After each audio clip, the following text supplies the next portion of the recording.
എന്റെ എല്ലാ പ്രിയപ്പെട്ട വിദ്യാർത്ഥികൾക്കും ഫീൽഡുകളുടെ ലോകത്തിലേക്ക് സ്വാഗതം. നമ്മൾ കഴിഞ്ഞ ക്ലാസ്സിലെ ഫീൽഡ് എന്താന്ന് കണ്ടു, ഇലക്ട്രിക് ഫീൽഡ് ഇന്റൻസിറ്റി എന്താന്ന് കണ്ടു, അതിനൊരു ഇക്വേഷനെ കണ്ടു അല്ലെ. എന്തായിരുന്നു ഇലക്ട്രിക് ഫീൽഡ് ഇന്റൻസിറ്റി? നമുക്ക് ഒരു പോയിന്റിലെ ഇലക്ട്രിക് ഫീൽഡ് ഇന്റൻസിറ്റി കാണണമെങ്കിൽ നമ്മൾ എന്താ ചെയ്യുക, അവിടെ ഒരു യൂണിറ്റ് പോസിറ്റീവ് ചാർജിനെ കൊണ്ടുവന്ന് വെച്ചിട്ട് ആ ചാർജിന് അനുഭവപ്പെടുന്ന ഫോഴ്സിനെയാണ് നമ്മൾ ഇലക്ട്രിക് ഫീൽഡ് ഇന്റൻസിറ്റി എന്ന് വിളിച്ചത് അല്ലെ. It is the force experienced by a unit positive charge placed at that point. ഇനി ഈ field intensity, electric field intensity vector ആണോ സ്കെയിലാർ ആണോ? വെക്റ്റർ ക്വാണ്ടിറ്റി ആണോ അതോ സ്കെയിലാർ ക്വാണ്ടിറ്റി ആണോ?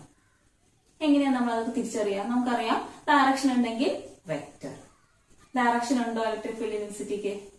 ഇലക്ട്രിക് ഫീൽഡ് ഇന്റൻസിറ്റി എന്ന് പറഞ്ഞാൽ ഫോഴ്സ് ആണെന്ന് നമ്മൾ പറഞ്ഞു. It is the force experienced by a unit positive charge. അങ്ങനെയാണെങ്കിൽ ഫോഴ്സിന് ഡയറക്ഷൻ ഉണ്ടെന്ന് നമുക്കറിയാം. ഫോഴ്സ് വെക്ടർ ആണെന്നറിയാം. അപ്പൊ എന്തും സ്വാഭാവികമായിട്ടും വെക്ടർ ആവണം. ഇലക്ട്രിക് ഫീൽഡ് ഇന്റൻസിറ്റിയും വെക്ടർ ആണ്. ഡയറക്ഷൻ കണ്ടുപിടിക്കണ്ടേ? വെക്ടർ എന്ന് പറഞ്ഞാൽ ഉടനെ നമുക്ക് അതിന്റെ ഡയറക്ഷൻ കണ്ടുപിടിക്കണം. അതിനുവേണ്ടി ഞാൻ ഇവിടെ ഒരു ചാർജിന്റെ ഡിസ്ട്രിബ്യൂഷൻ വരയ്ക്കുകയാണ്. ഇവിടെ കുറെ പോസിറ്റീവ് ചാർജ് ഉണ്ടെന്ന് കരുതി, ഇവിടെ കുറെ നെഗറ്റീവ് ചാർജ്. ഇങ്ങനെ കുറെ ചാർജ് ഇരുന്നു കഴിഞ്ഞാൽ സ്വാഭാവികമായിട്ടും അവിടെ ഒരു ഫീൽഡ് ഉണ്ടാവും അല്ലെ. ഇവിടെയൊക്കെ ഫീൽഡ് ഉണ്ട്. അപ്പൊ ഫീൽഡ് ഇന്റൻസിറ്റിയുടെ ഡയറക്ഷൻ നമുക്ക് കാണണം. അതിനുവേണ്ടി നമ്മൾ ആരും ഇവിടെ വെക്കുക, യൂണിറ്റ് പോസിറ്റീവ് ചാർജിനെ കൊണ്ടുവന്ന് വെച്ചിട്ട് ആ ചാർജിന് അനുഭവപ്പെടുന്ന ഫോഴ്സിന്റെ ഡയറക്ഷൻ ആണ് ഇവിടുത്തെ ഇലക്ട്രിക് ഫീൽഡ് ഇന്റൻസിറ്റിയുടെ ഡയറക്ഷൻ. അപ്പൊ ഞാനിവിടെ ഒരു യൂണിറ്റ് പോസിറ്റീവ് ചാർജ് കൊണ്ടുവന്ന് വെച്ചു വിചാരിക്കാം. ഈ യൂണിറ്റ് പോസിറ്റീവ് ചാർജ്, ഈ ചാർജ് എങ്ങോട്ടായിരിക്കും മൂവ് ചെയ്യുക? ഈ പോസിറ്റീവ് കാരണം ഇവിടെ വെച്ചത് യൂണിറ്റ് പോസിറ്റീവ് ചാർജാ. ഈ പോസിറ്റീവ് കാരണം ഈ ചാർജ് ഇങ്ങോട്ടല്ലേ റിപ്പൽ ചെയ്യപ്പെടുക. സെയിം ചാർജ് ആണ്, ഈ ഡയറക്ഷൻ റിപ്പൽ ചെയ്യപ്പെടും. ഈ നെഗറ്റീവ് കാരണം അത് അങ്ങോട്ടേക്ക് അട്രാക്റ്റും ചെയ്യപ്പെടും. അങ്ങനെയാണെങ്കിൽ ഇവിടത്തെ ചാർജ് മൂവ് ചെയ്യുന്ന ഡയറക്ഷൻ ഇത്. അതിന്റെ അർത്ഥം ചാർജിന് എക്സ്പീരിയൻസ് ചെയ്യപ്പെടുന്ന ഫോഴ്സിന്റെ ഡയറക്ഷൻ ഇത്. അങ്ങനെയാണെങ്കിൽ അവിടുത്തെ ഫീൽഡിന്റെ ഡയറക്ഷൻ ഏതാ? ഇത് തന്നെയാണ് അവിടുത്തെ ഇലക്ട്രിക് ഫീൽഡ് ഇന്റൻസിറ്റി എന്ന വെക്ടറിന്റെ ഡയറക്ഷൻ. ഈ കഴിഞ്ഞ ക്ലാസ്സിൽ നമ്മൾ ഫോഴ്സിന്റെ ഒരു ഇക്വേഷൻ എഴുതിയിരുന്നു അല്ലെ. Electric field intensity in terms of force E is equal to F by Q എന്നല്ലേ എഴുതിയത്. E is equal to F by Q. ഇത് വെച്ചിട്ടായിരുന്നു നമ്മൾ ഇലക്ട്രിക് ഫീൽഡ് ഇന്റൻസിറ്റിയുടെ യൂണിറ്റും ഡയമെൻഷനും ഒക്കെ കണ്ടുപിടിച്ചത്. ഈ ഇക്വേഷന് F is equal to EQ എന്ന് എഴുതിക്കൂടെ? F is equal to E, F is equal to EQ.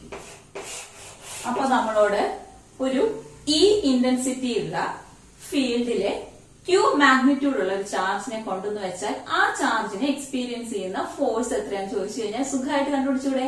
F is equal to force F is equal to EQ.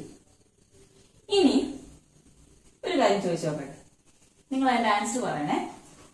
ഇവിടെ ഞാൻ Q ചാർജ് വെച്ചു, യൂണിറ്റ് പോസിറ്റീവ് ചാർജ് അല്ല, Q charge വെച്ചു.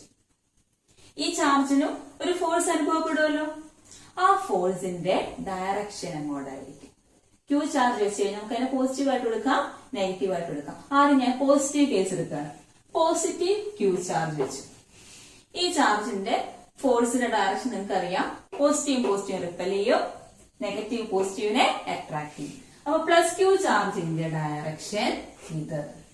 അപ്പൊ നമ്മളൊരു ഫീൽഡിലെ positive ചാർജിനെ കൊണ്ടുവന്ന് വെച്ച് കഴിഞ്ഞാൽ അത് ഏത് ഡയറക്ഷനിലാണ് മൂവ് ചെയ്യുക? പോസിറ്റീവ് ടു നെഗറ്റീവ് ഡയറക്ഷനില് മൂവ് ചെയ്യും. അതായത് ഈ രണ്ട് ഡയറക്ഷൻ എങ്ങനെയാ? സെയിം അല്ലേ? ഫീൽഡിന്റെ ഡയറക്ഷനിൽ മൂവ് ചെയ്യും. പോസിറ്റീവിൽ നിന്ന് നെഗറ്റീവിലേക്കാണ് ഫീൽഡിന്റെ ഡയറക്ഷൻ. ഇനി നമ്മളൊരു പോസിറ്റീവ് ചാർജിനെയാണ് നമ്മളൊരു ഫീൽഡിൽ വെച്ച് കഴിഞ്ഞാൽ ആ ചാർജ് ഫീൽഡിന്റെ ഡയറക്ഷനിലാണ് മൂവ് ചെയ്യുക. അപ്പൊ നെഗറ്റീവ് ചാർജോ? നെഗറ്റീവ് ചാർജ് വെച്ച് കഴിഞ്ഞാൽ കാണുമ്പോൾ തന്നെ നമുക്കറിയാം പോസിറ്റീവും നെഗറ്റീവും തമ്മിൽ അട്രാക്ട് ചെയ്യും. ഈ നെഗറ്റീവും തമ്മിൽ റിപ്പൽ ചെയ്യും. നെഗറ്റീവ് ചാർജിന്റെ ഡയറക്ഷൻ ഇത്. നമുക്ക് വേറെ രീതിയിൽ എങ്ങനെ പറയാം? ഒരു നെഗറ്റീവ് ചാർജിനെ കൊണ്ടെന്ന് വെച്ച് കഴിഞ്ഞാൽ, ഒരു ഫീൽഡിലെ നെഗറ്റീവ് ചാർജിനെ കൊണ്ടെന്ന് വെച്ച് കഴിഞ്ഞാൽ ആ charge opposite to the direction of electric field ആണ് മൂവ് ചെയ്യുക. ആ ചാർജിന് അനുഭവപ്പെടുന്ന ഫോഴ്സ് ഇലക്ട്രിക് ഫീൽഡിന്റെ ഡയറക്ഷന് നേരെ ഓപ്പോസിറ്റ് ആണ്. അല്ലെ? ആ ഒരു കൺസെപ്റ്റ് എപ്പോഴും മനസ്സിൽ വേണം. ഇലക്ട്രിക് ഫീൽഡ് ഇന്റൻസിറ്റിയുടെ ഡയറക്ഷൻ എപ്പോഴും പോസിറ്റീവിൽ നിന്ന് നെഗറ്റീവിലേക്കാണ്. ഇനി ഒരു ഫീൽഡിൽ നമ്മൾ പോസിറ്റീവ് ചാർജിനെ കൊണ്ടെന്ന് വെച്ച് കഴിഞ്ഞാൽ ആ ചാർജ് മൂവ് ചെയ്യുക അല്ലെങ്കിൽ ആ ചാർജിനെ എക്സ്പീരിയൻസ് ചെയ്യുന്ന ഫോഴ്സിന്റെ ഡയറക്ഷൻ എപ്പോഴും ഫീൽഡിന്റെ സെയിം ഡയറക്ഷനിലാണ്. ഇനി നെഗറ്റീവ് ചാർജിനെയാണ് നമ്മൾ കൊണ്ടുവന്ന് വെക്കുന്നതെങ്കിൽ ആ ചാർജിനെ ഫീൽഡിന്റെ നേരെ ഓപ്പോസിറ്റ് ഡയറക്ഷനിലാണ് ഫോഴ്സ് എക്സ്പീരിയൻസ് ചെയ്യുക. ക്ലിയർ അല്ലേ? കഴിഞ്ഞ വർഷം മുഴുവനും നമ്മൾ ഫോഴ്സിന്റെ ഇക്വേഷൻ ചോദിച്ചപ്പോ നിങ്ങൾ എല്ലാവരും ഒറ്റ ശ്വാസത്തിൽ പറയുമായിരുന്നു F=ma എന്ന്. അതുപോലെ ഇനി നിങ്ങൾ ഫോഴ്സിന്റെ ഇക്വേഷൻ ഇനി അങ്ങോട്ടുള്ള കുറച്ച് ചാപ്റ്റേഴ്സിലെ ഫോഴ്സിന്റെ ഇക്വേഷൻ ചോദിച്ചു കഴിഞ്ഞാൽ നിങ്ങൾ പറയേണ്ടത് ഉടനെ എന്ത് പറയണം? F=EQ എന്ന് പറയണം. കാരണം ഇനി അങ്ങോട്ട് കുറെ ഫീൽഡുമായിട്ട് ബന്ധപ്പെട്ടുള്ള ചാപ്റ്റേഴ്സ് ആണ്. ഇലക്ട്രിക് ഫീൽഡ് ഒക്കെ വരുന്ന കേസിൽ നിങ്ങൾ എഫ് ചോദിച്ചാൽ ഉടനെ എന്ത് പറയും? F=EQ. ഇനി നമുക്ക് പഠിക്കാനുള്ളത് ഇലക്ട്രിക് ഫീൽഡ് ലൈൻസ് എന്ന് പറഞ്ഞൊരു ടോപ്പിക്കാണ്. നിങ്ങൾ പണ്ട് പഠിച്ചിട്ടുണ്ടാവും മാഗ്നറ്റിന്റെ ചുറ്റും കുറച്ച് ഫീൽഡ് ലൈൻസ് ഉള്ളത് അല്ലെ? മാഗ്നറ്റിക് ഫീൽഡ് ലൈൻസ് എന്നാണ് നമ്മൾ അതിനെ വിളിച്ചത്. അതേപോലെ തന്നെ ചാർജിന്റെ ചുറ്റുമുള്ള ഫീൽഡ് ലൈൻസ് നമുക്ക് വരയ്ക്കാൻ പറ്റും. നിങ്ങൾ ചെറിയ ക്ലാസ്സിലെ മാഗ്നറ്റിക് ഫീൽഡ് ലൈൻസിനെ വരച്ചൊക്കെ നോക്കിയിട്ടുണ്ടാവും. ഏകദേശം അതേപോലെ തന്നെയാണ് ഇലക്ട്രിക് ഫീൽഡ് ലൈൻസ്. ചാർജിന്റെ ചുറ്റും ആകുമ്പോൾ അതിനെ നമ്മൾ ഇലക്ട്രിക് ഫീൽഡ് ലൈൻസ് എന്ന് വിളിക്കും. മാഗ്നറ്റിന് ചുറ്റും ആണെങ്കിൽ മാഗ്നറ്റിക് ഫീൽഡുമായിട്ട് ബന്ധപ്പെട്ടാണ് നമ്മൾ അതിനെ മാഗ്നറ്റിക് ഫീൽഡ് ലൈൻസ് എന്ന് വിളിക്കും. അത്രേ അതിന്റെ വ്യത്യാസം ഉള്ളൂ. അപ്പൊ നമുക്ക് ഓരോ ചാർജിന്റെ ഓരോ കേസ് എടുത്തിട്ട് ആ ഫീൽഡ് ലൈൻസ് എങ്ങനെയാ വരയ്ക്കാന്ന് നോക്കാം. ഈ ഫീൽഡ് ലൈൻ എന്ന് പറയുന്നത് ഒരു ഇമാജിനറി ലൈനാണ്. ഒറിജിനലി അങ്ങനെ ഒരു ലൈനൊന്നും ഈ ചാർജിന്റെ ചുറ്റും ഇല്ല. ചാർജിന്റെ ചുറ്റും വെറുതെ ഫീൽഡേ ഉള്ളൂ. ഈ ഫീൽഡിന്റെ ഡയറക്ഷൻ എളുപ്പത്തിൽ കണ്ടുപിടിക്കാൻ വേണ്ടിയിട്ടാണ് ഈ ഫീൽഡ് ലൈൻസ് വരയ്ക്കുന്നത്. അപ്പൊ ഫീൽഡ് ലൈൻസ് വരയ്ക്കാനുള്ള ഒരു കുറുക്ക് വിദ്യ എന്ന് പറഞ്ഞാൽ ഈ ചാർജിന്റെ അടുത്ത് ഏത് ചാർജിന്റെ ഫീൽഡ് ലൈൻ ആണോ നമുക്ക് വരയ്ക്കേണ്ടത് ആ ചാർജിന്റെ അടുത്ത് ഒരു യൂണിറ്റ് പോസിറ്റീവ് ചാർജിനെ കൊണ്ടുവയ്ക്കാം. ആ ചാർജ് ഏത് ഡയറക്ഷനിൽ മൂവ് ചെയ്യുകയാണെങ്കിൽ മൂവ് ചെയ്യാൻ അതിന് സാധിക്കുകയാണെങ്കിൽ അത് ഏത് ഡയറക്ഷനിൽ മൂവ് ചെയ്യുമോ ആ ഡയറക്ഷനിൽ നമുക്കൊരു പാത്ത് ഇങ്ങനെ പ്ലോട്ട് ചെയ്യാലോ. ആ പാത്തിനെ വിളിക്കുന്ന പേരാണ് ഇലക്ട്രിക് ഫീൽഡ് ലൈൻസ്. അപ്പൊ നമുക്കൊരു പോസിറ്റീവ് ചാർജ് എടുത്തു നേരിക്കാം.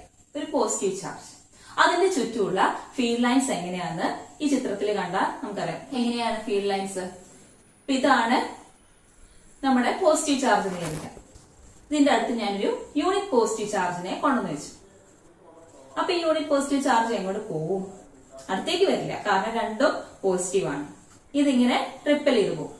ഇവിടെ വെച്ചെങ്കിൽ ഈ ഡയറക്ഷനിൽ വരും, ഇവിടെ വെച്ചെങ്കിൽ ഈ ഡയറക്ഷനിൽ, ഇവിടെ വെച്ചെങ്കിൽ ഈ ഡയറക്ഷനിൽ. അപ്പൊ ഈ ഒരു ഡയറക്ഷൻ എന്താ വിളിക്കുക? Radially outward. എവിടെ വെച്ചാലും ഈ ചാർജ് മൂവ് ചെയ്യുക പുറത്തേക്കാണ്, ഔട്ട്വേർഡ്. റേഡിയലി ഔട്ട്വേർഡ് ആയിട്ടാണ് ഒരു പോസിറ്റീവ് ചാർജിന്റെ ചുറ്റും ഉള്ള ഫീൽഡ് ലൈൻസിന്റെ ഡയറക്ഷൻ. ആ രീതിയിലാണ് നമ്മൾ ഫീൽഡ് ലൈൻ വരയ്ക്കുക. ഇവിടെ കാണിച്ചിട്ടുണ്ട് ഫീൽഡ് ലൈൻ എങ്ങനെയാണ് ഒരു പോസിറ്റീവ് ചാർജിന്റെ ചുറ്റും വരിക എന്നുള്ളത്. ഇനി നെഗറ്റീവ് ചാർജ് എടുത്തെന്നിരിക്കാം. ഇത് നെഗറ്റീവ് ചാർജ് ആണെന്ന് വിചാരിക്കുക. ഇതിന്റെ അടുത്ത് ആരെ തന്നെയാണ് നമ്മൾ കൊണ്ടുവന്ന് വെക്കുക? നമ്മുടെ ടെസ്റ്റ് ചാർജ് എപ്പോഴും യൂണിറ്റ് പോസിറ്റീവ് ചാർജ് ആണ്. അപ്പൊ നമ്മൾ ഒരു യൂണിറ്റ് പോസിറ്റീവ് ചാർജിലൂടെ കൊണ്ടുവന്ന് വെച്ചു. ഇത് നെഗറ്റീവും ഇത് പോസിറ്റീവും ആണ്. ഇതെങ്ങോട്ട് പോകും? ഇതിന്റെ അടുത്തേക്ക് വരും അല്ലെ? ഇവിടെ വെച്ചാൽ ഇങ്ങോട്ട് വരും, ഇവിടെ വെച്ച് ഇങ്ങോട്ട് വരും, ഇവിടെ വെച്ച് ഇങ്ങനെ ഇങ്ങനെ ഇങ്ങനെ അടുത്തേക്ക് വരും. ഈ ഡയറക്ഷനെ നമ്മൾ എന്തെന്നാ വിളിക്കുക? Radially inward. അങ്ങനെയാണെങ്കിൽ അവിടുത്തെ ഫീൽഡ് ലൈനിന്റെ ഡയറക്ഷൻ എങ്ങോട്ടായിരിക്കും? Radially inward. ഈ കാണുന്നതാണ് ഒരു നെഗറ്റീവ് ചാർജിന് ചുറ്റുമുള്ള ഫീൽഡ് ലൈനിന്റെ ഡയറക്ഷൻ. ഇനി ഒരു പോസിറ്റീവും ഒരു നെഗറ്റീവും ഇരിക്കുകയാണെങ്കിൽ അവിടുത്തെ ഫീൽഡ് ലൈൻ ഇത് പോസിറ്റീവ്, ഇത് നെഗറ്റീവ്. അപ്പൊ നമ്മൾ ടെസ്റ്റ് ചാർജ് എപ്പോഴും പോസിറ്റീവ് യൂണിറ്റ് ചാർജ് ആണ്. അതിനടുത്ത് കൊണ്ടെന്ന് വെച്ച് കഴിഞ്ഞാൽ ഈ പോസിറ്റീവ് എന്ത് ചെയ്യും? അതിനെ റിപ്പല് ചെയ്യും. ഈ നെഗറ്റീവ് എന്ത് ചെയ്യും? അതിനെ അട്രാക്ട് ചെയ്യും. അപ്പൊ ഫീൽഡ് ലൈൻസ് എവിടെ നിന്ന് എങ്ങടാ വരിക? പോസിറ്റീവിൽ നിന്ന് ഒറിജിനേറ്റ് ചെയ്തിട്ട് നെഗറ്റീവിലെ അവസാനിക്കും. ഫീൽഡ് ലൈൻസ് എപ്പോഴും തുടങ്ങുക പോസിറ്റീവിലാണ്, നെഗറ്റീവിലാണ് അത് അവസാനിക്കുക. ഇങ്ങനെ രണ്ട് ചാർജ് ഇരിക്കുന്നുണ്ടെങ്കിൽ, ഒരു ചാർജ് ഒറ്റയ്ക്കാണെങ്കിൽ എവിടെയായിരിക്കും? ഒന്നില്ലെങ്കിൽ ഇൻഫിനിറ്റിയിലാണ് അവസാനിക്കുക, അല്ലെങ്കിൽ ഇൻഫിനിറ്റിയിൽ നിന്നാണ് അത് സ്റ്റാർട്ട് ചെയ്യുക. ഇപ്പൊ രണ്ട് ചാർജ് ഇങ്ങനെ ഒന്നിച്ചിരിക്കുകയാണെങ്കിൽ ഫീൽഡ് ലൈൻസിന്റെ പാറ്റേൺ ഈ ചിത്രത്തിൽ കാണുന്ന പോലെയാണ്. നിങ്ങൾ മാഗ്നറ്റിന്റെ കേസിൽ കണ്ട അതേപോലത്തെ ഫിഗർ, ഇപ്പൊ ആ ഫിഗറൊക്കെ ഓർമ്മ വന്നിട്ടുണ്ടാവുമായിരിക്കും. ഇനി രണ്ട് സെയിം ചാർജ് ഇരിക്കുന്നതായിരിക്കും. ഇത് പോസിറ്റീവ്, ഇത് പോസിറ്റീവ്, അല്ലെങ്കിൽ ഇത് നെഗറ്റീവ്, ഇത് നെഗറ്റീവ്, സെയിം ചാർജ്. അപ്പോ വരുന്ന ഫീൽഡ് ലൈൻസിന്റെ ഡയറക്ഷൻ, അതായത് ഒരു ടെസ്റ്റ് ചാർജിനെ കൊണ്ടെന്ന് വെച്ചാൽ അത് മൂവ് ചെയ്യുന്ന ഡയറക്ഷൻ ഇതാണ്. ഇതാണ് അവിടുത്തെ ഫീൽഡ് ലൈനിന്റെ ഡയറക്ഷൻ. അപ്പൊ നമ്മൾ പറഞ്ഞു ഫീൽഡിന്റെ ഡയറക്ഷൻ എളുപ്പത്തിൽ കിട്ടാൻ വേണ്ടിയിട്ടാണ് നമ്മൾ ഫീൽഡ് ലൈൻസ് വരയ്ക്കുന്നതെന്ന്. ഈ ഫീൽഡിന്റെ ഡയറക്ഷൻ കിട്ടാൻ വേണ്ടി നമ്മൾ ചെയ്യാം, ഏത് പോയിന്റിലെ ഡയറക്ഷൻ ആണോ നമുക്ക് വേണ്ടത് ആ പോയിന്റിലെ ആ ഫീൽഡ് ലൈൻ ഉണ്ടാവുമല്ലോ, ആ ഫീൽഡ് ലൈനിൽ ഒരു ടാൻജന്റ് വരയ്ക്കാം. ആ ടാൻജന്റിന്റെ ഡയറക്ഷനിലായിരിക്കും ഫീൽഡിന്റെ ഡയറക്ഷൻ. പിന്നെ ഞാനൊന്ന് വരച്ച് കാണിച്ചു തരാം. ഇങ്ങനെ ഒരു ഫീൽഡിന്റെ ലൈൻ ഉണ്ടെന്ന് വിചാരിക്കാം. ഇതൊരു ഫീൽഡ് ലൈൻ, ഇങ്ങനെ ഒരു ഫീൽഡ് ലൈൻ കിട്ടി. അതായത് ഇങ്ങനെയാണ് ഒരു ചാർജ് കാരണം ഒരു യൂണിറ്റ് പോസിറ്റീവ് ചാർജ് മൂവ് ചെയ്യുക, വേറെ ഏതോ ഒരു ചാർജ് കാരണം ഒരു യൂണിറ്റ് പോസിറ്റീവ് ചാർജ് മൂവ് ചെയ്യാന്ന് വിചാരിക്കാം. ഈ ഒരു പോയിന്റിലെ ഫീൽഡാണ്, ഫീൽഡിന്റെ ഡയറക്ഷൻ ആണ് നമുക്ക് വേണ്ടതെങ്കിൽ നമ്മൾ എന്ത് ചെയ്യണം? ആ പോയിന്റിൽ ഒരു ടാൻജന്റ് വരയ്ക്കണം. ടാൻജന്റ് വരയ്ക്കാൻ എല്ലാവർക്കും അറിയാലോ. ഞാനിവിടെ ടാൻജന്റ് വരയ്ക്കുകയാണ്. ഈ പോയിന്റിൽ ഒരു ടാൻജന്റ് വരച്ചു, സ്പർശരേഖ ടാൻജന്റ് വരച്ചു. ഏത് ഡയറക്ഷൻ മാർക്ക് ചെയ്യും? ഫീൽഡ് ലൈനിന്റെ അതേ ഡയറക്ഷനിൽ നമ്മൾ ആരോ മാർക്ക് ഇടണം. ഇതാണ് ഇവിടുത്തെ ഫീൽഡിന്റെ ഡയറക്ഷൻ. ഈ പോയിന്റിലുള്ള ഫീൽഡ് ഇന്റൻസിറ്റിയുടെ ഡയറക്ഷൻ ഇതാണ്. ഇനി നമ്മുടെ ഫീൽഡ് ലൈനിന്റെ ഡയറക്ഷൻ ഇതാണെന്ന് വിചാരിക്കാം. അതായത് ഒരു ചാർജ് ഒറ്റയ്ക്ക് ഇരിക്കുകയാണെങ്കിൽ, പോസിറ്റീവ് ചാർജ് ഒറ്റയ്ക്ക് ഇരിക്കുകയാണെങ്കിൽ ഫീൽഡ് ലൈനിന്റെ ഡയറക്ഷൻ ഇതാ വരിക അല്ലെ. അങ്ങനെയാണെങ്കിൽ ഇവിടുത്തെ ഫീൽഡിന്റെ ഡയറക്ഷൻ ഏതായിരിക്കും? ടാൻജന്റ് വരയ്ക്കണം അല്ലെ. ഇവിടെ ഒരു പി എന്ന പോയിന്റിൽ നമ്മൾ ടാൻജന്റ് വരച്ച ഇത് തന്നെയല്ലേ ടാൻജന്റിന്റെ ഡയറക്ഷൻ. അങ്ങനെയാണെങ്കിൽ എന്തെങ്കിലും വ്യത്യാസം ഉണ്ടോ? ഇല്ല. അതായത് ഒരു ചാർജ് ഒറ്റയ്ക്ക് ഇരിക്കുമ്പോൾ നമുക്ക് റേഡിയലി വളർന്നിട്ടാണ് നമ്മുടെ ഫീൽഡ് ലൈനിന്റെ ഡയറക്ഷൻ കിട്ടുക. അത് തന്നെയാണ് അവിടുത്തെ ഫീൽഡിന്റെ ഡയറക്ഷൻ. ബാക്കി കേസിൽ അത് നടക്കില്ല. ഒറ്റയ്ക്ക് ഇരിക്കുമ്പോൾ മാത്രമേ നമുക്ക് ഇങ്ങനെ ഒരു ഫീൽഡ് ലൈൻ കിട്ടുള്ളൂ. അപ്പൊ ഫീൽഡിന്റെ ഡയറക്ഷനും ഈ കേസിലെ ഫീൽഡിന്റെ ഡയറക്ഷനും ഫീൽഡ് ലൈനിന്റെ ഡയറക്ഷനും സെയിം ആയിരിക്കും. നമുക്കറിയാം ഒരു ചാർജിന്റെ അടുത്താണ് നമ്മളൊരു പോയിന്റ് എടുക്കണമെങ്കിൽ അവിടെ ഫീൽഡിന്റെ വാല്യൂ കൂടുതലായിരിക്കും. ദൂരേക്ക് നമ്മുടെ ഈ പോയിന്റ് പോകുന്നതനുസരിച്ച് ഫീൽഡിന്റെ വാല്യൂ കുറഞ്ഞു വരും എന്നറിയാം അല്ലെ. ഫീൽഡ് ഇന്റൻസിറ്റിയുടെ വാല്യൂ നമുക്ക് ഇക്വേഷൻ എന്ന് പറഞ്ഞൂടെ, is equal to 1/4πε0 Q/r². Inversely proportional to distance ആണ്. അതുകൊണ്ട് ഡിസ്റ്റൻസ് കൂടുന്തോറും എന്ത് കുറയും? ഇലക്ട്രിക് ഫീൽഡ് ഇന്റൻസിറ്റിയുടെ മാഗ്നിറ്റ്യൂഡും കുറയും. ഇനി ഈ കൺസെപ്റ്റ് മനസ്സിൽ ഇങ്ങനെ വെക്കുക. എന്നിട്ട് ഇവിടെ നോക്കാം. ഇതൊരു ചാർജ്, പോസിറ്റീവ് ചാർജ്. ഈ വരച്ചിരിക്കുന്നത് എന്തായിരിക്കും? അതിന് ചുറ്റുമുള്ള ഫീൽഡ് ലൈൻസ് ആണ് വരച്ചത്. ഇനി ഞാൻ ഇവിടെ ഒരു യൂണിറ്റ് ഏരിയ എടുത്തു. ഇതൊരു യൂണിറ്റ് ഏരിയ ആയിരിക്കാം. ഇതിലൂടെ പോകുന്ന ഫീൽഡ് ലൈൻസിന്റെ എണ്ണം നമുക്ക് കാണാലോ. ഇവിടെ ഇപ്പൊ തൽക്കാലം 2 ഉണ്ട്. ഇപ്പൊ തൽക്കാലം 2 വരച്ചിട്ടുള്ളൂ. 2-ഒന്നുമില്ല, ഒരുപാട് ഉണ്ടാകും. ഇവിടെ ഇപ്പൊ തൽക്കാലം 2 ഫീൽഡ് ലൈൻ ഉണ്ട്. ഇനി ഞാൻ അതേ യൂണിറ്റ് ഏരിയ ഇവിടെ വരച്ചു, സെയിം സൈസിൽ തന്നെ വരച്ചെന്ന് വിചാരിക്കാം. ഇതിലൂടെ പാസ് ചെയ്യുന്ന ഫീൽഡ് ലൈനിന്റെ എണ്ണം 1 ആയില്ലേ, കുറഞ്ഞു. ഇനി കുറച്ചുകൂടി ദൂരെ വരച്ചാൽ ഒന്നും കൂടി കുറയുള്ളൂ, നമുക്ക് കൂടില്ല നമുക്കറിയാം. ഈ എണ്ണം എന്ന് പറഞ്ഞാൽ എന്താ? ഒരു യൂണിറ്റ് ഏരിയയിലൂടെ പാസ് ചെയ്യുന്ന ഫീൽഡ് ലൈനിന്റെ എണ്ണം എന്ന് പറഞ്ഞാൽ അതിന്റെ ഡെൻസിറ്റി ആണ്. അങ്ങനെയാണെങ്കിൽ ദൂരേക്ക് പോകുന്തോറും ഫീൽഡ് ലൈനിന്റെ ഡെൻസിറ്റി കുറഞ്ഞു. നേരത്തെ നമ്മൾ എന്ത് പറഞ്ഞു വെച്ചു? ദൂരേക്ക് പോകുന്തോറും ഫീൽഡിന്റെ ഇന്റൻസിറ്റിയും കുറയും നമ്മൾ പറഞ്ഞു വെച്ചു. അപ്പൊ നമുക്ക് അതിൽ നിന്ന് എന്ത് കൺക്ലൂഷൻ എത്താം?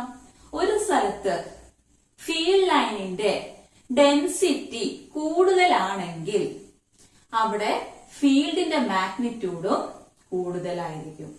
ഇനി വേറൊരു സ്ഥലത്ത് ഫീൽഡ് ലൈനിന്റെ ഡെൻസിറ്റി, എണ്ണം എന്നുള്ള കൺസെപ്റ്റ് നമ്മൾ മനസ്സിലേക്ക് പോകാനെ, ഫീൽഡ് ലൈനിന്റെ എണ്ണം, ഫീൽഡ് ലൈനിന്റെ ഡെൻസിറ്റി കുറവാണെങ്കിൽ അവിടെ ഫീൽഡിന്റെ മാഗ്നിറ്റ്യൂഡും കുറവാണ്. ഡെൻസിറ്റി എന്ന് പറയുന്നത് മാഗ്നിറ്റ്യൂഡിന്റെ ഫീൽഡിന്റെ മാഗ്നിറ്റ്യൂഡിന്റെ ഒരു മെഷർ ആണ് നമുക്ക് പറയാം. Field line density is directly proportional to magnitude of electric field. ഇനി ഒരു സ്ഥലത്ത് ഫീൽഡ് യൂണിഫോം ആണെങ്കിൽ നമുക്ക് അവിടെ എങ്ങനെയാ ഫീൽഡ് ലൈൻ വരയ്ക്കാൻ നോക്കാം. യൂണിഫോം ഫീൽഡ് എന്ന് വെച്ചാൽ എന്താ? ഇത് യൂണിഫോം ഫീൽഡ് ആണോ? അല്ല.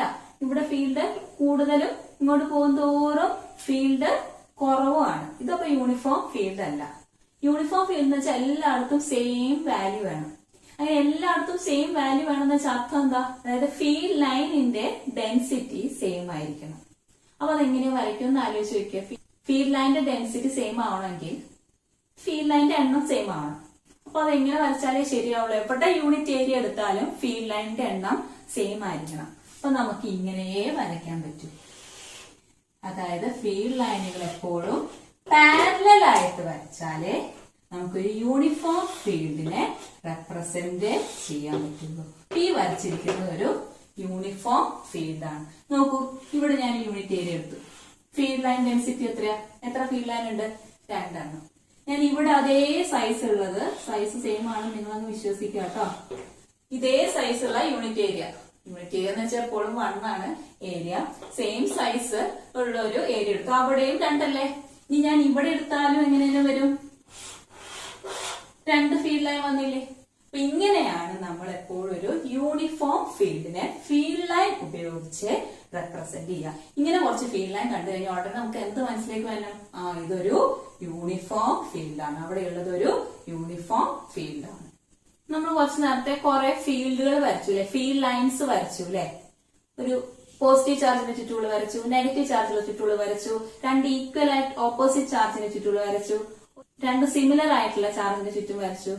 അവിടെ എവിടെയെങ്കിലും 2 ഫീൽഡ് ലൈൻ ഇന്റർസെക്ട് കൂട്ടിയിടിക്കുന്നതായിട്ട്, കൂട്ടിമുട്ടുന്നതായിട്ട്, ക്രോസ് ചെയ്ത് പോകുന്നതായിട്ട് എങ്ങാനും കണ്ടോ? ഇല്ലല്ലോ. എവിടെയും ക്രോസ് ചെയ്യുന്നുണ്ടായിരുന്നില്ല. എന്തുകൊണ്ടായിരിക്കും? ഒന്ന് ആലോചിച്ച് നോക്കിയേ. ഇങ്ങനെ 2 ഫീൽഡ് ലൈൻ ഉണ്ടെന്നിരിക്കാം. ഇതൊരു ഫീൽഡ് ലൈൻ, ഇതൊരു ഫീൽഡ് ലൈൻ. ക്രോസ് ചെയ്തതായിരിക്കാം. ഈ ഒരു പോയിന്റില് ഫീൽഡ് ഇന്റൻസിറ്റിയുടെ ഡയറക്ഷൻ കാണാൻ പറഞ്ഞാൽ നമ്മൾ എന്താ ചെയ്യുക? നമുക്കറിയാം, ഒട്ടനെ നമ്മളൊരു ടാൻജന്റ് അങ്ങ് വരയ്ക്കും അല്ലെ? ഈ പോയിന്റിൽ നമുക്ക് എത്ര ടാൻജന്റ് വരയ്ക്കാൻ പറ്റും? ഇങ്ങനെ ഒരു ടാൻജന്റ് വരച്ചു. എന്നിട്ട് പറഞ്ഞു ഇതാണ് ഇവിടുത്തെ ഫീൽഡ് ഇന്റൻസിറ്റിയുടെ ഡയറക്ഷൻ. ഉടനെ അടുത്ത ആള് വന്ന് എന്ത് ചെയ്യും? ഇവിടെ വേറൊരു ടാൻജന്റും കൂടി വരയ്ക്കാലോ എന്ന് പറഞ്ഞിട്ട് ഇങ്ങനെ ഒരു ടാൻജന്റും കൂടി വരയ്ക്കാം. അയാൾ പറയും ഇതാണ് ഈ പോയിന്റിലെ ഫീൽഡിന്റെ ഡയറക്ഷൻ. അതായത് ഈ പി എന്ന പോയിന്റിൽ ഇപ്പൊ നിലവിൽ 2 ഡയറക്ഷൻ, ഒരേ ഫീൽഡിന് 2 ഡയറക്ഷൻ ഉണ്ടെന്ന് കിട്ടി. അങ്ങനെ കിട്ടാമോ? ഒരു പോയിന്റിലെ ഫീൽഡിന് എപ്പോഴും ഒരു ഡയറക്ഷൻ ഉണ്ടാവുള്ളൂ. അതുകൊണ്ട് തന്നെ നമുക്ക് പറയാം ഒരിക്കലും ഒരു ഫീൽഡ് ലൈനും ഇന്റർസെക്ട് ചെയ്യില്ല. ഇനി ഈ ഫീൽഡ് ലൈനുകൾ എവിടെ നിന്നാണ് തുടങ്ങുക? ഏത് ചാർജിൽ നിന്നാണ് തുടങ്ങുക? ഏത് ചാർജിലാണ് അവസാനിക്കുക?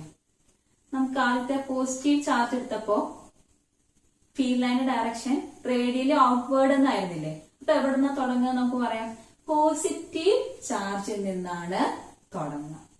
Field line starts from positive charge. നെഗറ്റീവിന്റെ കേസ് എടുത്തപ്പോഴോ നെഗറ്റീവിന്റെ അടുത്തേക്കായിരുന്നില്ലേ ഫീൽഡ് ലൈൻ വന്നത്? അപ്പൊ field lines ends at negative charge. ഇനിയിപ്പോ ഇവർ ഒറ്റയ്ക്കാണെങ്കിൽ, പോസിറ്റീവ് നെഗറ്റീവ് ഒറ്റയ്ക്കാണെങ്കിൽ പോസിറ്റീവിന് തുടങ്ങിയിട്ട് അത് എവിടെ അവസാനിക്കും? അടുത്തൊന്നും നെഗറ്റീവ് ഇല്ലെങ്കിൽ നമ്മൾ അതിനെ എവിടെ അവസാനിക്കും പറയും? ഇൻഫിനിറ്റിയിലെ അവസാനിക്കും എന്ന് പറയും. അതുപോലെ നെഗറ്റീവിന്റെ എടുത്തു കഴിഞ്ഞാൽ നമ്മൾ ഇത് എവിടെന്നാ തുടങ്ങണേന്ന് പറയും? അവസാനിക്കുന്ന നെഗറ്റീവില്, തുടങ്ങുന്ന എവിടെയെന്ന് പറയും? എവിടെയും ഒരു പോസിറ്റീവ് ഇല്ലെങ്കിൽ നമുക്ക് എവിടെ തുടങ്ങുന്നു എന്ന് പറയാം? ഇൻഫിനിറ്റിയില് തുടങ്ങുന്നു എന്ന് പറയാം. അപ്പൊ നമ്മൾ ഇത്ര നേരം കണ്ടത് ഈ ഫീൽഡ് ലൈനിന്റെ കുറെ പ്രോപ്പർട്ടീസ് ആണ്. ഒരു 4-5 പ്രോപ്പർട്ടീസ് നമ്മളിപ്പോ പറഞ്ഞു കഴിഞ്ഞു. ഒന്നാമത്തതാണ് ഇപ്പൊ അവസാനം പറഞ്ഞത്. എന്താണ്? Field line starts from positive and ends at negative. അതോ first property. Second property, field line density is the measure of magnitude of electric field. Density എവിടെ കൂടുതലാണോ, ഫീൽഡ് ലൈനിന്റെ എണ്ണം എവിടെ കൂടുതലാണോ അവിടെ ഇലക്ട്രിക് ഫീൽഡിന്റെ മാഗ്നിറ്റ്യൂഡും കൂടുതലായിരിക്കും. എവിടെ കുറവാണോ അവിടെ മാഗ്നിറ്റ്യൂഡ് കുറവായിരിക്കും. അത് രണ്ടാമത്തെ പ്രോപ്പർട്ടി. ഈ മൂന്നാമത്തെ property, two field lines never intersect. രണ്ട് ഫീൽഡ് ലൈൻ ഒരിക്കലും ഇന്റർസെക്ട് ചെയ്യില്ല. അതിന്റെ റീസൺ ഒക്കെ നമ്മളിപ്പോ പറഞ്ഞു വെച്ചു. നാലാമത്തെ പ്രോപ്പർട്ടി യൂണിഫോം ഫീൽഡിന്റെ കേസിൽ, in uniform field lines are parallel. Uniform field is represented by parallel field lines. അഞ്ചാമതായിട്ട് നമുക്ക് പറയാൻ പറ്റുന്നത്, നമ്മൾ ഈ ഡയറക്ഷൻ പറഞ്ഞല്ലോ ഫീൽഡിന്റെ, tangent drawn to the electric field line gives the direction of electric field. 5 property നമ്മൾ പറഞ്ഞു. അടുത്തായിട്ട് നമുക്ക് പുതിയൊരാളെ പരിചയപ്പെടാം, ഇലക്ട്രിക് ഡൈപോൾ. നിങ്ങൾക്ക് പുതിയതായിരിക്കില്ല, നിങ്ങൾ കെമിസ്ട്രിയിൽ ഒരുപാട് കണ്ടിട്ടുണ്ടാവും. ഡൈപോളുകൾ എന്താന്നൊക്കെ നിങ്ങൾക്ക് അറിയുണ്ടാവും. നമ്മൾ ആദ്യമായിട്ടാണ് ഡൈപോളിനെ ഡീൽ ചെയ്യുന്നത്. എന്താ ഡൈപോള്? 2 ചാർജ് അല്ലെ, 2 ഈക്വൽ ആൻഡ് ഓപ്പോസിറ്റ് ആയിട്ടുള്ള ചാർജ് ചെറിയൊരു ദൂരത്തിൽ ഇരിക്കുകയാണെങ്കിൽ നമുക്കതിനെ ഇലക്ട്രിക് ഡൈപോൾ എന്ന് വിളിക്കാം. ആ ഫിഗർ നോക്കൂ, 2 ഈക്വൽ ചാർജ്, ചെറിയൊരു ഡിസ്റ്റൻസ്, ആ ഡിസ്റ്റൻസിനെ 2a എന്നാണ് മാർക്ക് ചെയ്തിരിക്കുന്നത്. ഇങ്ങനെ 2 ഈക്വൽ ആൻഡ് ഓപ്പോസിറ്റ് ചാർജ് ചെറിയൊരു ഡിസ്റ്റൻസിൽ സെപ്പറേറ്റ് ചെയ്തിരിക്കുകയാണെങ്കിൽ നമുക്കതിനെ ഇലക്ട്രിക് ഡൈപോൾ എന്ന് വിളിക്കും. ഇനി ഈ ഇലക്ട്രിക് ഡൈപോൾ ആയിട്ട് ബന്ധപ്പെട്ട ഒരു ഫിസിക്കൽ ക്വാണ്ടിറ്റി നമുക്ക് പഠിക്കാനുണ്ട്, ഇലക്ട്രിക് ഡൈപോൾ മൊമെന്റ്. ഈ 2 ചാർജിന്റെ ഏതെങ്കിലും ഒരു ചാർജിന്റെ മാഗ്നിറ്റ്യൂഡ്, രണ്ടും സെയിം ആണല്ലോ, ഒരു ചാർജിന്റെ മാഗ്നിറ്റ്യൂഡ് ഇൻറ്റു അവർ തമ്മിലുള്ള ദൂരം ചെയ്ത് കഴിഞ്ഞാൽ നമുക്ക് കിട്ടുന്ന ഒരു ക്വാണ്ടിറ്റി ഉണ്ടല്ലോ, ആ ക്വാണ്ടിറ്റി തന്നെയാണ് നമ്മൾ ഇലക്ട്രിക് ഡൈപോൾ മൊമെന്റ് എന്ന് വിളിക്കുക. ഇക്വേഷൻ ആയിട്ട് എഴുതുകയാണെങ്കിൽ ഇലക്ട്രിക് ഡൈപോൾ മൊമെന്റിന്റെ സിമ്പിൾ നമ്മൾ പി എന്ന ലെറ്റർ വെച്ചാണ് ഡിനോട്ട് ചെയ്യുക. അപ്പൊ P is equal to Q ആണ് മാഗ്നിറ്റ്യൂഡ് എങ്കിൽ ക്യൂ ഇൻറ്റു 2a. ഈ 2a എന്ന് കാണുമ്പോ ഡിസ്റ്റൻസിന്റെ ഡബിൾ ആണെന്നൊന്നും തോന്നരുത്. നമ്മൾ എപ്പോഴും ഡൈപോളിന്റെ ഡിസ്റ്റൻസ് അവർ തമ്മിലുള്ള സെപ്പറേഷനെ a എന്നോ l എന്നോ x എന്നോ ഒന്നല്ല കൊടുക്കുക, 2a എന്നോ 2l എന്നോ 2x എന്നൊക്കെയാണ് കൊടുക്കുക. വേറെ ഒന്നും കൊണ്ടല്ല, നമുക്ക് എളുപ്പത്തിന്. ഇനി നമ്മൾ അങ്ങോട്ട് കുറെ ഡെറിവേഷൻ കാണാണ്ടോ നമുക്ക് ഈ ഡൈപോളിനെ വെച്ചിട്ട്. അവിടെയൊക്കെ ഈ ഡൈപോളിന്റെ ലെങ്ത്തിന്റെ പകുതി എടുക്കണം. അപ്പൊ നമ്മൾ a എന്ന് x എന്ന് l എന്നൊക്കെ എടുത്താൽ ബൈ 2 വരും. നമുക്ക് ഒരിക്കലും ഈ ബൈ എന്ന് പറയുന്ന സാധനം ഡെറിവേഷനിൽ കാണുന്നത് ഇഷ്ടേ അല്ല. അപ്പൊ നമ്മൾ എന്ത് ചെയ്യും, നമുക്ക് അതിബുദ്ധി ഉള്ളതുകൊണ്ട് നമ്മൾ 2a എന്ന് എടുക്കും. അത് കഴിഞ്ഞിട്ട് അതിന്റെ പകുതി ആക്കിയാൽ a. അപ്പൊ ഒരു കാണാനൊക്കെ ഒരു ഭംഗിയുണ്ട്, ഡെറിവേഷൻ ചെയ്യുമ്പോൾ സുഖമുണ്ട്. ഈ ഫിഗറിൽ കാണുന്ന ഡൈപോൾ ആണെന്ന് അറിയാം നമുക്ക് അല്ലെ, plus Q charge minus Q charge, 2 equal and opposite charges separated by a small distance. ഈ ഡൈപോൾ മൊമെന്റിന്റെ ഇക്വേഷൻ നമുക്കറിയാം, P is equal to Q into 2. ഈ ഡൈപോൾ മൊമെന്റ് ഒരു വെക്ടർ ക്വാണ്ടിറ്റി ആണ്. ഇതിന്റെ ഡയറക്ഷൻ നമ്മൾ ഫീൽഡിന് നേരെ ഓപ്പോസിറ്റ് എടുക്കാം. ഫീൽഡിന്റെ ഡയറക്ഷൻ എങ്ങനെ എടുക്കാറ്, നമ്മള് പോസിറ്റീവ് ടു നെഗറ്റീവ് അല്ലേ. അപ്പൊ ഡൈപോൾ മൊമെന്റിന്റെ direction negative to positive. Dipole മൊമെന്റിന്റെ ഡയറക്ഷൻ എപ്പോഴും നെഗറ്റീവിൽ നിന്ന് പോസിറ്റീവിലേക്കാണ് നമ്മൾ എടുക്കുക. ഈ ഡൈപോൾ മൊമെന്റിന്റെ യൂണിറ്റ് ഒന്ന് കണ്ടുപിടിക്കാലോ. യൂണിറ്റ് എങ്ങനെ കണ്ടുപിടിക്കുക, ഈക്വേഷൻ സുഖമായിട്ട് എഴുതാം. ചാർജിന്റെ യൂണിറ്റ് കൂളും, 2a എന്ന് പറഞ്ഞാൽ ഡിസ്റ്റൻസ്, ഡിസ്റ്റൻസിന്റെ യൂണിറ്റ് മീറ്റർ. അപ്പൊ ഡൈപോൾ മൊമെന്റിന്റെ യൂണിറ്റ് കൂളും മീറ്റർ. ഇത്രയും എപ്പോഴും മനസ്സിൽ ഉണ്ടാവണം. ഇനി ഇതൊരു ഡൈപോൾ ആണെന്ന് വിചാരിക്കാം. ഡൈപോൾ എന്ന് പറയുമ്പോൾ ഇവിടെ ഒരു നെഗറ്റീവ് ചാർജും ഇവിടെ ഒരു പോസിറ്റീവ് ചാർജും ഉണ്ടാവും. ഈക്വൽ ആയിരിക്കും, ഓപ്പോസിറ്റ് ആയിരിക്കും. ഇവിടെ മൈനസ് ക്യൂ ആണെങ്കിൽ ഇവിടെ പ്ലസ് ക്യൂ, ഇവിടെ പ്ലസ് 5 കുളുമ്പ് ആണെങ്കിൽ ഇവിടെ -5 കുളും. ഈ ആള്, ഈ ഒരു ഡൈപോള് ഇങ്ങനെ ഒരു യൂണിഫോം ഇലക്ട്രിക് ഫീൽഡില് ഇങ്ങനെ ഇരിക്കാന്ന് ഇരിക്കുക. യൂണിഫോം ഇലക്ട്രിക് ഫീൽഡ് ഈ ഡയറക്ഷനില് ഇരിക്കുന്നു. യൂണിഫോം ഇലക്ട്രിക് ഫീൽഡ് എന്ന് പറയുമ്പോൾ ഉടനെ നിങ്ങളുടെ മനസ്സിലേക്ക് നേരത്തെ പറഞ്ഞ ഫീൽഡ് ലൈനിന്റെ ഡയറക്ഷൻ ഒക്കെ ഇങ്ങോട്ട് വരണം. ഏതായിരുന്നു അത്? പാരലൽ ആയിട്ട് ഇത് അല്ലെ. ഇതാണ് യൂണിഫോം ഇലക്ട്രിക് ഫീൽഡിന്റെ റെപ്രസെന്റേഷൻ. ഇതിലാണ് ഇയാൾ ഇങ്ങനെ ഇരിക്കുന്നത്. അങ്ങനെയാണെങ്കിൽ ഈ 2 ചാർജിന് ഫോഴ്സ് അനുഭവപ്പെടുമല്ലോ. ഫീൽഡിൽ ഇരുന്ന് കഴിഞ്ഞാൽ ഫോഴ്സ് അനുഭവപ്പെടും. അതിന്റെ ഡയറക്ഷൻ ഒക്കെ കണ്ടുപിടിക്കാമെന്ന് നേരത്തെ പഠിച്ചു, ഈ ക്ലാസ്സിന്റെ തുടക്കത്തിൽ പഠിച്ചു അല്ലെ. നമ്മൾ എന്താ പറഞ്ഞേ, പോസിറ്റീവ് ചാർജിന് ഫോഴ്സ് ഫീൽഡിന്റെ ഡയറക്ഷനിലും നെഗറ്റീവ് ചാർജിന് ഫോഴ്സ് ഫീൽഡിന് നേരെ ഓപ്പോസിറ്റ് ഡയറക്ഷനിലും അനുഭവപ്പെടും എന്നൊക്കെ പറഞ്ഞു അല്ലെ. അങ്ങനെയാണെങ്കിൽ ഇവിടെ നമ്മുടെ ആരായിരിക്കുന്നത്, പോസിറ്റീവ് ചാർജ്. ഫീൽഡിന്റെ ഡയറക്ഷൻ ഇതല്ലേ. അങ്ങനെയാണെങ്കിൽ ഈ പോസിറ്റീവ് ചാർജിന് അനുഭവപ്പെടുന്ന ഫോഴ്സിന്റെ ഡയറക്ഷൻ എങ്ങടായിരിക്കും? ഇതല്ലേ, ഇതായിരിക്കും ഡയറക്ഷൻ. ഇവിടെ ആരുണ്ട്? നെഗറ്റീവ് ചാർജ് ഉണ്ട്. അയാൾക്കും ഫോഴ്സ് അനുഭവപ്പെടുമല്ലോ. അയാൾക്ക് ഏത് ഡയറക്ഷനിലാണ് നമ്മൾ നേരത്തെ പറഞ്ഞത്? ഫീൽഡിന്റെ നേരെ ഓപ്പോസിറ്റ് ഡയറക്ഷനിലെ ഫോഴ്സ് അനുഭവപ്പെടും. അത് എങ്ങടായിരിക്കും? ഇങ്ങോട്ട്. അതായത് ഇവിടുന്ന് ഒരാള് ഇങ്ങോട്ട് പിടിച്ചു വലിക്കുന്നു. ഫോഴ്സ് അനുഭവപ്പെടുക എന്ന് പറഞ്ഞാൽ പിടിച്ചു വലിക്കല്. ഇവിടെ നിന്ന് വേറൊരാള് പിടിച്ചു വലിക്കുന്നു. അങ്ങനെയാണെങ്കിൽ ഇയാൾക്ക് ഇങ്ങനെ നിൽക്കാൻ പറ്റുമോ? ഇല്ലല്ലോ. ഇതെന്ത് ചെയ്യും? ഒരാളിങ്ങനെ പിടിച്ചു വലിക്കുന്നു, ഒരാളിങ്ങനെ പിടിച്ചു വലിക്കുന്നു. ഇയാൾ എന്ത് ചെയ്യും? റൊട്ടേറ്റ് ചെയ്യില്ലേ? കറങ്ങും. ഈ രണ്ട് ഫോഴ്സ് കാരണം ഇത് കറങ്ങും. കറങ്ങിക്കഴിഞ്ഞാൽ, റൊട്ടേഷൻ വന്നു കഴിഞ്ഞാൽ നമ്മൾ പിന്നെ ഫോഴ്സിന്റെ ആരെടുക്കും? ഫോഴ്സിന്റെ അനലോഗ്, റൊട്ടേഷൻ അനലോഗ് ആരാ? ടോർക്കിനെയാണ് എടുക്കുക. നെറ്റ് ഫോഴ്സ് ഇവിടെ 0യാ. രണ്ടും ഓപ്പോസിറ്റ് ഡയറക്ഷനിലാ ഫോഴ്സ്. നെറ്റ് ഫോഴ്സ് 0 ആണെങ്കിൽ അവിടെ ടോർക്ക് ഉണ്ട്. ആ ടോർക്കിന്റെ ഇക്വേഷൻ നമുക്ക് കണ്ടുപിടിക്കണം. നമ്മൾ ഈ വർഷത്തെ ആദ്യത്തെ ഡെറിവേഷനിലേക്ക് പോവാണ്. ഇനി അങ്ങോട്ട് തുടരെ തുടരെ ഡെറിവേഷൻസ് ഉണ്ട്. ഫസ്റ്റ് ഡെറിവേഷൻ എന്താ നമ്മൾ കണ്ടുപിടിക്കാൻ പോണേ? ടോർക്കിന്റെ ഇക്വേഷൻ. ആർക്ക് അനുഭവപ്പെടുന്ന ടോർക്ക്? ഒരു ഇലക്ട്രിക് ഡൈപോളിനെ. അത് എവിടെ വെക്കണം? Uniform electric field. ഒരു ഇലക്ട്രിക് ഡൈപോളിനെ യൂണിഫോം ഇലക്ട്രിക് ഫീൽഡ് വെച്ചാൽ അനുഭവപ്പെടുന്ന ടോർക്കിന്റെ ഇക്വേഷൻ കണ്ടുപിടിക്കാൻ പോവാണ്. അപ്പൊ നമ്മൾ എന്ത് എഴുതും? Derive an expression for. First കാലമായില്ലേ നമ്മൾ ആ സെന്റൻസ് കേട്ടിട്ട്. Derive an expression for torque acting on an electric dipole placed in a external uniform electric field. തുടങ്ങാം. അപ്പൊ നമുക്ക് ഐശ്വര്യമായിട്ട് സന്തോഷമായിട്ട് നമ്മുടെ ആദ്യത്തെ ഡെറിവേഷൻ തുടങ്ങാം. എന്താ?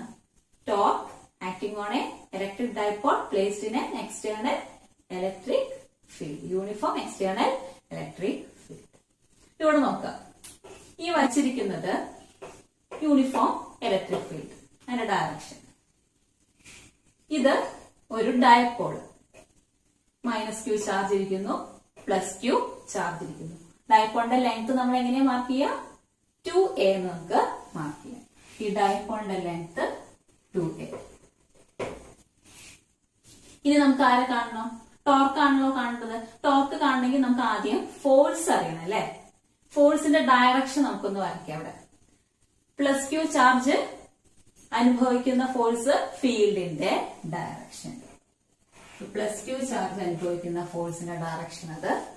-q ചാർജ് ഫീൽഡിന് നേരെ ഓപ്പോസിറ്റ് ഡയറക്ഷനിലാണ് ഫോഴ്സ് അനുഭവിക്കുക. ഇത് രണ്ടും ഫോഴ്സിന്റെ ഡയറക്ഷൻ.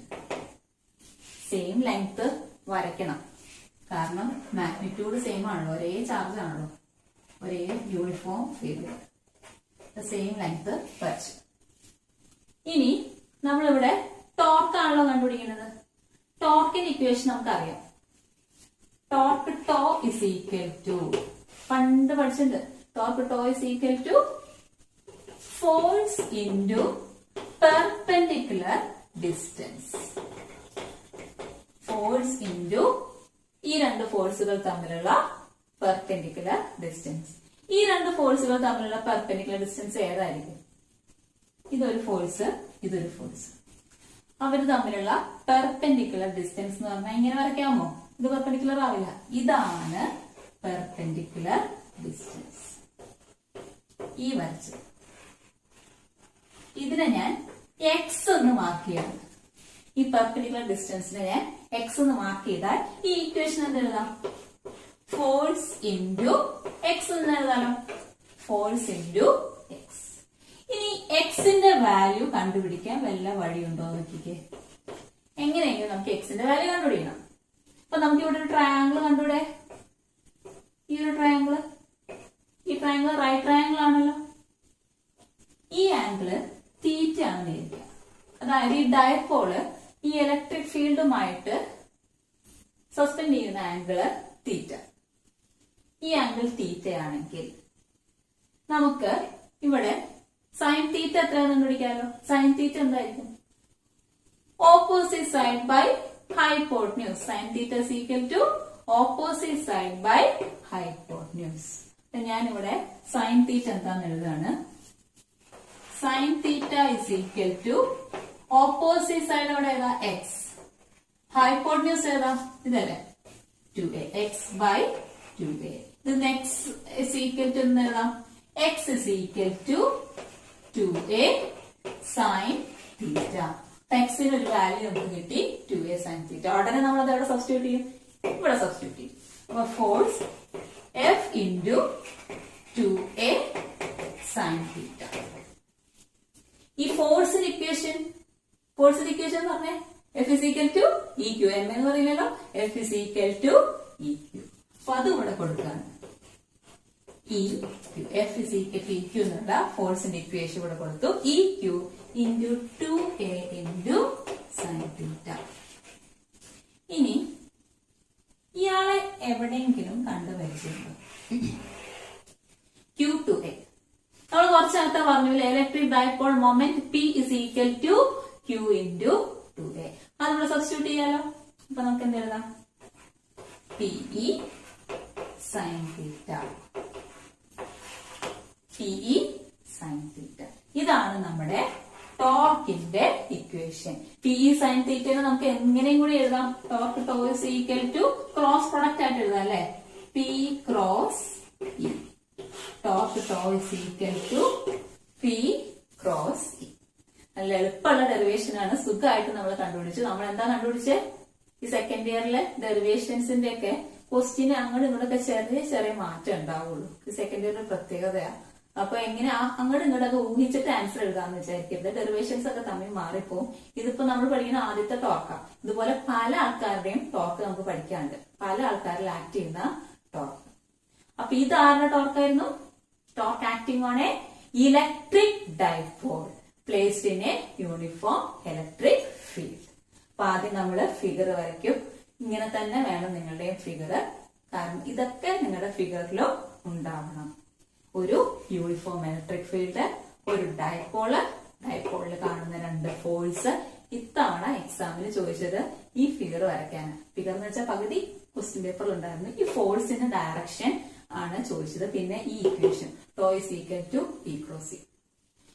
അപ്പൊ നമ്മൾ ഇത്രയും ഫിഗറിൽ കാണിക്കണം. അത് കഴിഞ്ഞ ഉടനെ ടോർക്കിന്റെ ഇക്വേഷൻ മനസ്സിലേക്ക് വരണം. Torque is equal to force into perpendicular distance. അത് കഴിഞ്ഞ ഉടനെ പെർപെൻഡിക്കുലർ ഡിസ്റ്റൻസ് ഫിഗർ നോക്കി കണ്ടുപിടിക്കണം. F into X. എക്സ് എന്താണെന്ന് നമുക്ക് ഇങ്ങനെ കിട്ടി, x is equal to 2a sine theta. F എന്താന്ന് നമുക്ക് പണ്ടേ അറിയാം, F is equal to EQ. EQ 2a sine theta.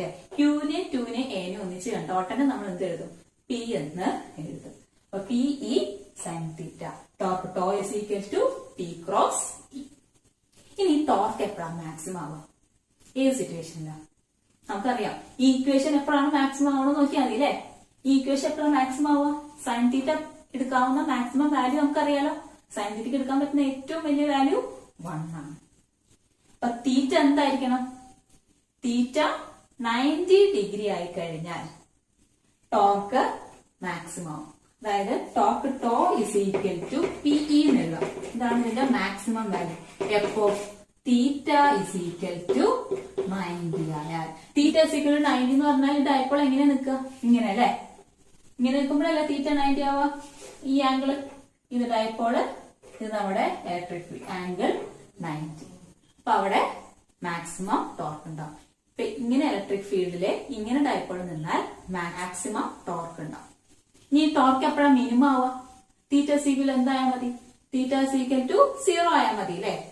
Theta equal 0 എന്ന് പറയുമ്പോൾ ഏതാ കണ്ടീഷൻ, ഇങ്ങനെ നിന്ന് കഴിഞ്ഞാൽ പാരലൽ ആയിരിക്കണം. ഇലക്ട്രിക് ഫീൽഡിന് പാരലൽ ആയിട്ട് നിന്ന് കഴിഞ്ഞാൽ തീറ്റ സീക്വൽ 0. അപ്പൊ നമ്മുടെ torque tau is equal to എന്ത് കിട്ടും, തീറ്റ ഇസ് ഈക്വൽ ടു 0 ആണെങ്കിൽ torque tau is equal to PE into 0. Sine 0 0 ആണല്ലോ. അപ്പൊ ടോ ഇസ് ഈക്വൽ ടു 0. അങ്ങനെയാണെങ്കിൽ ഈ ഒരു സിറ്റുവേഷൻ നമ്മൾ പറയാ പാരലൽ ആയിട്ടിരിക്കുമ്പോൾ, അതായത് ഡൈപോളും ഇലക്ട്രിക് ഫീൽഡും പാരലൽ ആയിട്ടിരിക്കുമ്പോ ടോർക്ക് ഒന്നും അതിന്റെ മുകളിലെ ആക്ട് ചെയ്യില്ല. ഇനി നേരെ തിരിച്ചിരിക്കാലോ. ഇങ്ങനെ ഇരുന്ന ആള് ഇപ്പൊ ഇവിടെ പോസിറ്റീവ്, ഇത് നെഗറ്റീവ്. ഇങ്ങനെ ഇരുന്നാൽ തീറ്റ എന്താ, തീറ്റ ഇസ് ഈക്വൽ ടു 180 അല്ലെ. Theta is equal to 180. Theta 180 ആയാലും സൈൻ 180 0 ആണെന്നറിയാം. Torque is equal to 0. നമ്മുടെ ഡൈപോൾ ആന്റി പാരലൽ ആയിട്ടിരുന്നാലും എന്തെന്ന് പറയാം നമുക്ക്? അവിടെയും torque acting on the dipole is zero. അപ്പൊ ടോർക്കിന്റെ ഇക്വേഷൻ മനസ്സിലേക്ക് അങ്ങ് പതിപ്പിച്ചു വെക്കുക. ഡൈപോളിന്റെ, ഇലക്ട്രിക് ഡൈപോളിന്റെ ടോർക്കിന്റെ equation tau is equal to p cross E. Maximum ആവുക, ഒരു ഡൈപോളിനെ മാക്സിമം ടോർക്ക് അനുഭവപ്പെടുക ആ ഫീൽഡിനെ പെർപെൻഡിക്കുലർ ആയിട്ടിരിക്കുമ്പോൾ, 90 ഡിഗ്രി ആയിട്ടിരിക്കുമ്പോഴാണ്. ഇനി മിനിമം അനുഭവപ്പെടുക പാരലൽ ആയിട്ടോ ആന്റി പാരലൽ ആയിട്ടോ ഇരിക്കുമ്പോഴാണ്. ഡൈപോൾ പാരലൽ ആയിട്ടിരിക്കുക, ആന്റി പാരലൽ ആയിട്ടിരിക്കുക എന്ന് പറഞ്ഞു അല്ലെ. ആ സിറ്റുവേഷൻ ഒന്നുകൂടി ഒന്ന് നോക്കാം. ആദ്യം നമ്മുടെ ഡൈപോൾ ഇങ്ങനെയായിരുന്നു അല്ലെ. ഇവിടെ പോസിറ്റീവും ഇവിടെ നെഗറ്റീവും. പോസിറ്റീവിന് ഇങ്ങോട്ടൊരു ഫോഴ്സ്, നെഗറ്റീവിന് ഇങ്ങോട്ടൊരു ഫോഴ്സ്. ആ ഫോഴ്സ് കാരണം ഇതിങ്ങനെ തിരിഞ്ഞ് ഇങ്ങനെ നിന്നു. ഇതിപ്പോ ഇക്വിലിബ്രിയത്തിലായി. Condition theta is equal to 0, torque is equal to 0. Torque 0 ആയി. നെറ്റ് ടോർക്ക് ഒന്നും ഇതിന്റെ മുകളിൽ ആക്ട് ചെയ്യുന്നില്ല. അപ്പൊ ടോർക്ക് 0. അപ്പൊ ഇത് ഇക്വിലിബ്രിയം കണ്ടീഷനിലാണ്. ഇതിനെ വിളിക്കുന്ന പേരാണ് സ്റ്റേബിൾ ഇക്വിലിബ്രിയം. സ്റ്റേബിൾ ആയിട്ടുള്ള കണ്ടീഷൻ സ്റ്റേബിൾ ഇക്വിലിബ്രിയം. ഇനി ഇങ്ങനെയല്ലാതെ ആന്റി പാരലൽ ആയിട്ട് ഇരിക്കാന്ന് പറഞ്ഞു അല്ലെ. ഈ second condition theta is equal to 180. അതെങ്ങനെയായിരിക്കും? തീറ്റ ഇസ് ഈക്വൽ 180 എന്ന് പറഞ്ഞാൽ തീറ്റ ഇസ് ഈക്വൽ 180 ഇങ്ങനെയല്ലേ ഇരിക്കുക. ഇവിടെ നിന്ന് ഇങ്ങോട്ടൊരു ഫോഴ്സും ഇവിടെ നിന്ന് ഇങ്ങോട്ടൊരു ഫോഴ്സും. നേരെ തിരിഞ്ഞു. ഇപ്പോ ഇവിടെ നെഗറ്റീവും ഇവിടെ പോസിറ്റീവും. നെഗറ്റീവ് ഇങ്ങോട്ടും അട്രാക്ട് ചെയ്യപ്പെടുന്നു, ഈ പോസിറ്റീവ് ഇങ്ങോട്ടും. ഈ നെഗറ്റീവ് ഫീൽഡിന്റെ നേരെ ഓപ്പോസിറ്റ് ഡയറക്ഷൻ, പോസിറ്റീവിന് ഫീൽഡിന്റെ അതേ ഡയറക്ഷൻ. അപ്പൊ ഇങ്ങനെയാണ് ഫോഴ്സ് ആക്ട് ചെയ്യുക. ഇങ്ങനെ ഒരു ഫോഴ്സ് ആക്ട് ചെയ്യുമ്പോ ടോർക്ക് ഇവിടെയും 0 ആണ്. തീറ്റ ഇസ് ഈക്വൽ 180, ടോർക്ക് 0 ആണ്. പക്ഷെ ഈ ഇക്വിലിബ്രിയം പെട്ടെന്ന് നമുക്ക് ഇല്ലാണ്ടാക്കാം. ഒന്ന് തട്ടിക്കഴിഞ്ഞാൽ നേരെ ഇതിങ്ങനെ വരും അല്ലെ. ഈ ഒരു സിറ്റുവേഷനിലേക്ക് വരും. ഇങ്ങനെയാണ് ഫോഴ്സ്. രണ്ടും അകത്തേക്ക് ഇങ്ങനെ ഫോഴ്സ് ഇങ്ങനെ വരാനുള്ള ടെൻഡൻസി കൂടുതലാണ്. ഇത്തരത്തിലുള്ള ഇക്വിലിബ്രിയത്തിനെ, ഇതും ഇക്വിലിബ്രിയം തന്നെയാണ്, പെട്ടെന്ന് ഡിസ്റ്റർബ് ചെയ്യപ്പെടാവുന്ന ഇക്വിലിബ്രിയത്തിന് വിളിക്കുന്ന പേരാണ് unstable equilibrium. Theta is equal 0 ആണെങ്കിൽ stable equilibrium, theta is equal 180 ആണെങ്കിൽ അൺസ്റ്റേബിൾ ഇക്വിലിബ്രിയം. ഒരു ഡൈപോളിന്റെ ടോട്ടൽ ചാർജ് എടുത്തു കഴിഞ്ഞാൽ നമുക്കറിയാം 0 പ്ലസ് ക്യൂവും മൈനസ് ക്യൂവും ആണ് അല്ലെ. ടോട്ടൽ ചാർജ് 0 ആണ് ഡൈപോളിന്റെ. പക്ഷേ ഫീൽഡ് 0 എന്ന് പറയരുത്. ഇതിന്റെ ചുറ്റും ഫീൽഡ് ഉണ്ട്. ഫീൽഡ് 0 ആവണമെന്നില്ല. ചാർജ് 0 ആണ്. Total charge of a net charge of a dipole is always 0, but field is not always 0. ഇന്നത്തെ ക്ലാസ്സിൽ നമ്മള് ഡൈപോൾ എന്താന്ന് കണ്ടു. Two equal and opposite charges separated by a small distance. Dipole moment എന്താന്ന് കണ്ടു. It is the product of magnitude of any one of the charge and distance between two charges, അല്ലെങ്കിൽ separation between two charges. Dipole മൊമെന്റിന്റെ direction negative to positive ആണെന്ന് കണ്ടു. അതായത് electric ഫീൽഡിന്റെ നേരെ opposite direction. Unit കണ്ടു. ഡൈപോൾ മൊമെന്റിന്റെ unit coulomb metre. അതുപോലെ torque acting on a dipole, ഒരു എക്സ്റ്റേണൽ ആയിട്ടുള്ള യൂണിഫോം ഇലക്ട്രിക് ഫീൽഡ് വെച്ച് കഴിഞ്ഞാൽ ആക്ട് ചെയ്യുന്ന ടോർക്കിന്റെ ഇക്വേഷൻ നമ്മൾ കണ്ടുപിടിച്ചു. Torque tau is equal to p cross E. ഒരു ഡൈപോളിന്റെ നെറ്റ് ചാർജ് 0 ആണ്. ഫീൽഡ് എപ്പോഴും 0 ആവണമെന്ന് ഇല്ല. അപ്പൊ ടോർക്ക് 0 ആവുന്ന സിറ്റുവേഷൻ രണ്ടെണ്ണം ഉണ്ട്. തീറ്റ ഇസ് ഈക്വൽ 0യും theta is equal to 180. Theta is equal 0 ആണെങ്കിൽ stable equilibrium, theta is equal to 180 ആണെങ്കിൽ അൺസ്റ്റേബിൾ ഇക്വിലിബ്രിയം. നമ്മളിത് 4ാമത്തെ ക്ലാസ് ആണ്. എല്ലാ ക്ലാസ്സും എല്ലാവരും അറ്റൻഡ് ചെയ്തെന്ന് വിചാരിക്കുന്നു. 2 ദിവസം കഴിഞ്ഞാൽ, നാളെയല്ല മറ്റന്നാൾ, ഈ പോർഷൻസിനെ ബേസ് ചെയ്തൊരു എക്സാം ഉണ്ടാവും. നന്നായി പ്രിപ്പയർ ചെയ്യുക, നോട്ടൊക്കെ നന്നായിട്ട് പഠിക്കുക. അപ്പോ അടുത്ത ക്ലാസ്സിലെ കാണാം.